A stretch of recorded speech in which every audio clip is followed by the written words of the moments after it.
It's time to make friends with your brain. I'm Laura Rhodes-Levin, licensed therapist and founder of the Missing Piece Center for Anxiety. It's true I'm a therapist, but more importantly, I struggled my whole life with terrifying anxiety.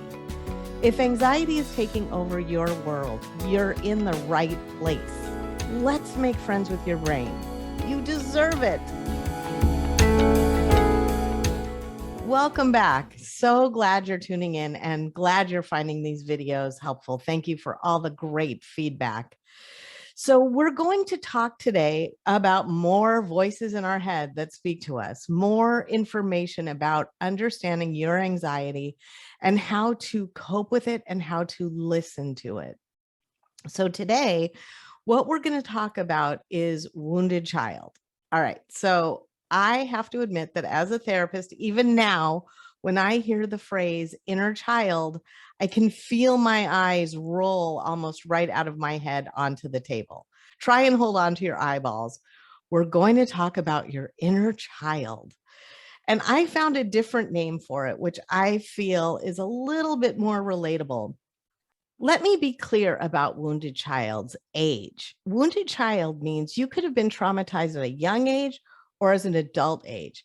Our inner child is always inside of us, and it is always a young, fragile being, no matter when the neglect, the trauma, the abuse happens. That's where it registers with that little tiny person inside. Doesn't mean it has to happen to you as a child. It just has to have happened in your lifetime. And let's talk about the idea of wounds for a moment. The tricky thing about emotional wounds is that they're invisible. When you're wounded physically, everybody can see it and people tend to respect it.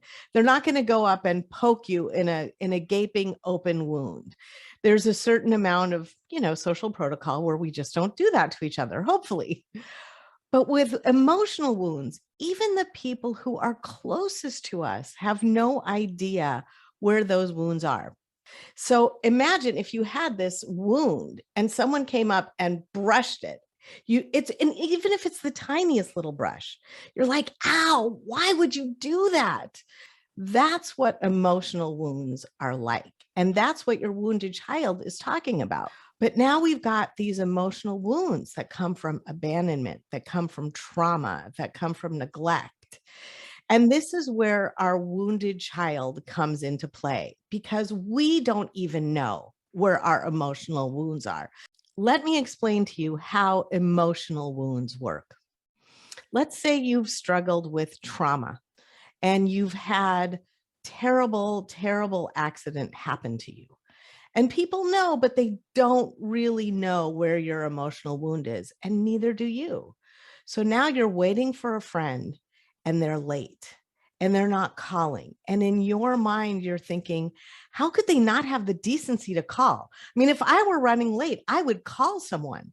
And we get angry with this friend because we don't know that emotional wound of, are they okay, is being triggered. And not everybody has had this experience. So some people are very apologetic for running late.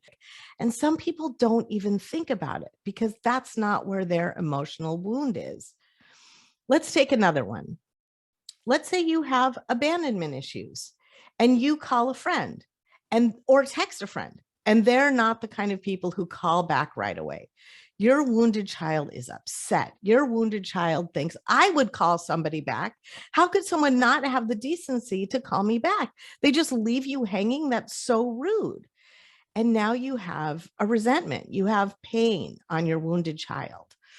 And what you're not understanding is that because of the abandonment issues that you have, you're feeling abandoned by this friend. And now this person is paying a fine for a crime committed by someone else much earlier in your life. And these go on and on. It can happen to you in a supermarket line. You can have somebody take too long and you're like, am I invisible? Hello? And when you're feeling those kind of things, that's your wounded child speaking up. Here's another way your wounded child can show up. Let's say you were shamed as a child. Let's say You raised your hand in class and you shared some information and you didn't get good feedback, and somehow the teacher shamed you or a kid shamed you.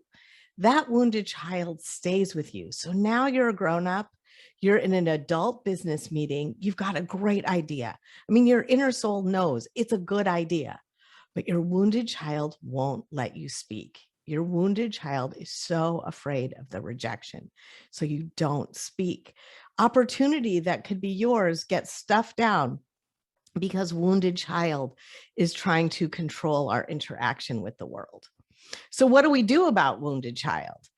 When we are dealing with wounded child, we have to learn to develop our capable adult self. But I hope this week that you understand and start to understand better your wounded child. See where you get triggered. See where those invisible wounds are being hurt. You may not even realize that it's happening. But if you find yourself pissed off about little things that people are like, why does that piss you off? Check for your wound. You got to tune in next week to find out about capable adult self. See you soon.